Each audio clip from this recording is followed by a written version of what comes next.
Welcome to week 2, gentlemen. We are back. And when I say we, I really mean just me. My illustrious co-host Scott has bailed on me for recording the podcast this week, but since I love you guys so much as your fearless leader, your one and only Commissioner Toph, I decided the show must go on, so you get a solo Commissioner Toph show today, and boy, do we have a lot to talk about. It's our first regular season podcast, so we're going to do it all. We're going to talk winners and losers from week 1. We're going to dive into the waiver report where people are already dropping cash money on some players. We're going to talk about what ended up being a pretty eventful Thursday night football game with lots of implications for the future. And then we're going to preview week 2, and I've got a little bonus segment for you at the end for you college football fans. So, without further ado, let's get to those winners and losers from week 1.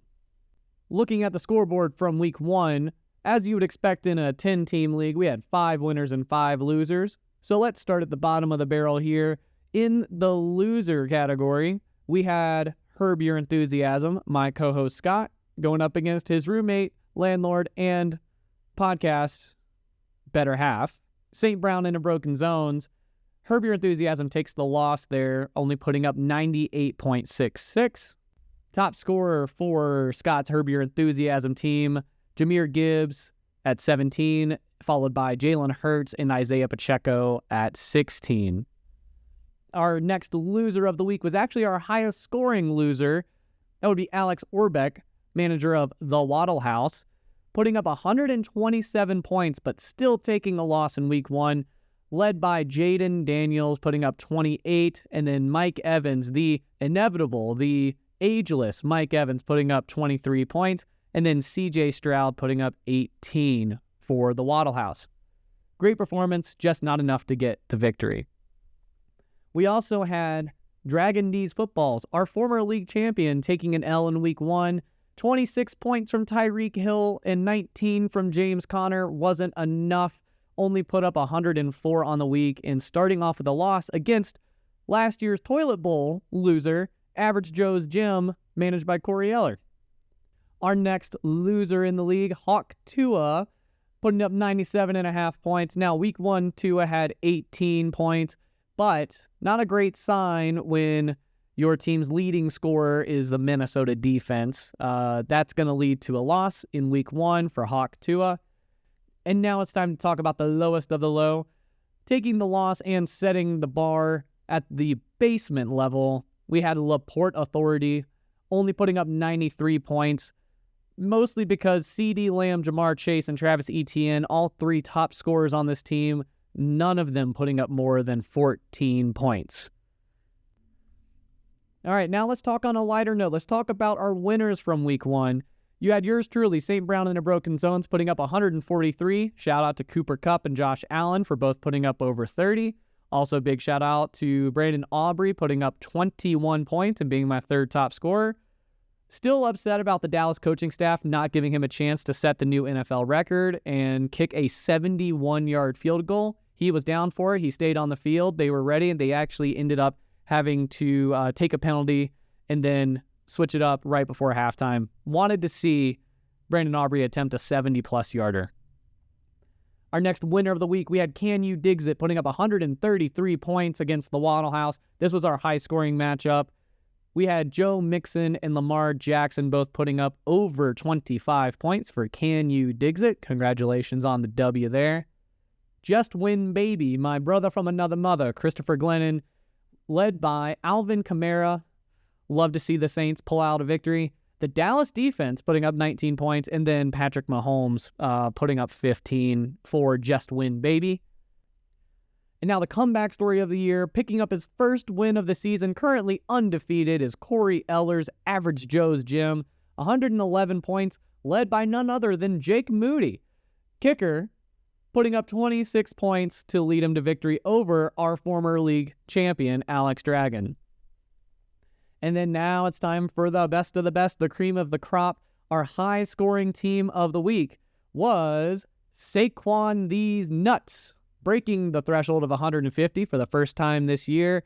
155 points, led by Saquon Barkley, the namesake of this team, as well as Anthony Richardson and Kenneth Walker. So congratulations, Pat Dragon and Saquon these nuts for putting up 155, being our first high scorer of the season, and you've won a fabulous prize. You've won, drum roll please, a free head scan from Dr. Antonio Brown, MD, certified CTE. Just do what the doctor says. Protect yourself today. Wait, what day is it? All right, so there's our winners and losers from week 1. Now it's time to talk about the waiver report. This is the first time this season we've had our waivers run. We go on a fab system with $100 each to spend, and some of you are spending it like it grows on trees.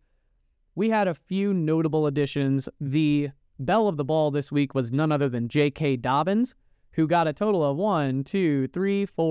6 of our 10 teams bidding on the Chargers running back.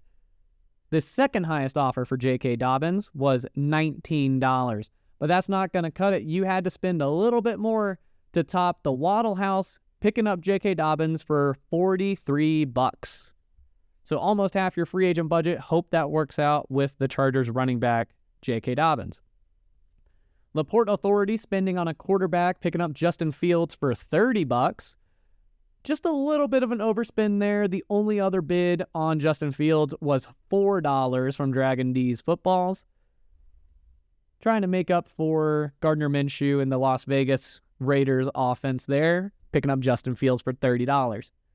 Can You Diggs It picks up Jameson Williams for $19. My team, St. Brown the Broken Zones, we pick up Tony Pollard for $19. There were no competitive bids on either of those players, so realistically could have picked him up for free. Jordan Mason was also another popular candidate, got picked up by Can You Diggs It for another $19. Looks like 19 was a very popular bid number, so keep that in mind as we go through the rest of the season. Last but not least, we had Isaiah Likely getting picked up for $11, so bolstering the tight end spot for Just Win Baby. Another tight end, Dallas Goedert, getting picked up for $5 for Average Joe's Gym. I love to see Corey Eller out there making moves on the waiver wire, bolstering his team, working on that rebuild and going undefeated into week 2. The Waddle House picks up a defense from the Steelers, and Dragon D's Footballs picks up the Jags defense for $2. All right, so there's your waiver report. Remember to spend your money. Can't take it with you. Looking forward to see how you guys invest in your rosters going forward. Now, let's talk about that Thursday night football game.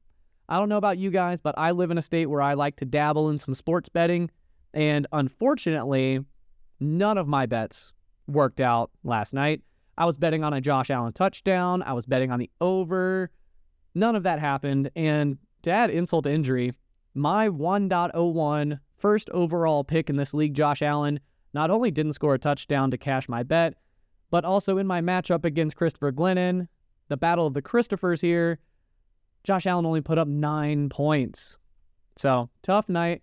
The reason why he only put up 9 points was because Christopher Glennon's running back, James Cook, went ballistic. 3 touchdowns, 2 on the ground, 1 through the air, a total of 28.5 points to start off week 2.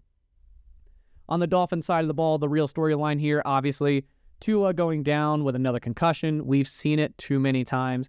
Really makes you wonder, 1, why he still continues to run so recklessly, and 2, I just want to see him be okay, and every time he steps on a field, it makes me nervous. Tua, by going out in the third quarter of that game, left Hawk Tua with only 5.5 points in his quarterback slot for week 2, up against none other than Devon Achane putting up 30 points for Can You Diggs It in that same matchup. The one saving grace there for Hawk Tua in the fantasy context here is that Can You Diggs It has Devon Achane putting up 30, but also started Keon Coleman, who put up a big fat goose egg, the first 0.0 of the season. Other matchups affected by Thursday Night Football. The Waddle House, obviously starting Jalen Waddle, only put up 8.5. Dalton Kincaid only put up 7.3. Both a bit of an underperformance compared to their projections. But in that matchup, I'd be curious to see if Herb Your Enthusiasm can pull out the win against the Waddle House with a slow start. And then our last matchup affected by Thursday Night Football, is none other than the Dragon Bowl going into week 2. We got a week 2 Dragon Bowl team. We have Dragon D's footballs versus Saquon D's nuts. Tyreek Hill for Alex Dragon putting up 6.6. I know we had high hopes. I had a touchdown bet on Tyreek Hill as well. Didn't get to see it happen, and then Tua going out of the game definitely made it more difficult. And we also didn't see Tyreek Hill a lot in that second half. So that's a tough Thursday night break for some. A great night for those that started Devon Achane and James Cook. And going into week 2, we've got some projections to look at.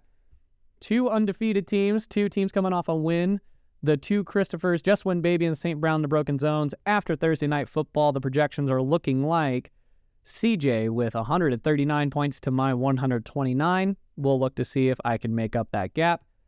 Corey Eller going up against LaPorte Authority, our low scorer from last week, up against the comeback story of the year. Corey Eller's team projected at 120. LaPorte Authority projected at 134. The Waddle House with a slow start up against Herbie Enthusiasm, 126, projected against Scott's 131. We also have Can You Digs It, projected to beat out Hawk Tua. Understandable with a starting quarterback going out so early, 127 to 111. And then in the Dragon Bowl, currently, Pat Dragon projected to win 125 to 112 over his brother. So, there's your week 2 preview. We've talked about Thursday Night Football. We've talked waivers. We've talked winners and losers. I'm going to wrap this up, and we're going to keep this a nice, short, and sweet podcast today. But I am going to leave you with a bonus prediction. This is the part for you college football fans where I get to just tell you about how I feel about Alabama football going into their matchup against Wisconsin. The long and short of it, I think Alabama gets a starting offensive lineman back. It makes a huge difference.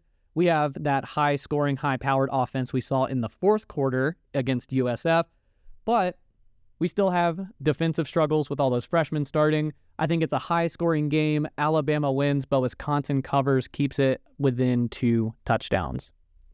So with that being said, I hope you enjoyed the podcast. I'm excited to do these the rest of the year and keep the momentum going. Don't forget to set your lineups, work on the waiver wire, keep working on those rosters. I would love to see the first trade come through. We've already had some fairly questionable trade offers get made, so keep those coming. And if you get proposed a ridiculous trade offer, feel free to text it to me. And if you like this format of the podcast, if you like the Commissioner Toph solo show, be sure to mention it in the group text. Be sure to tag @Scott. Make sure that he sees it himself. Make sure that my roommate knows that if he bails on me, the show will in fact go on. So with that being said, best of luck in week 2. I hope everyone enjoys your Saturday and your Sunday football. I will see you next week, nerds. Peace out.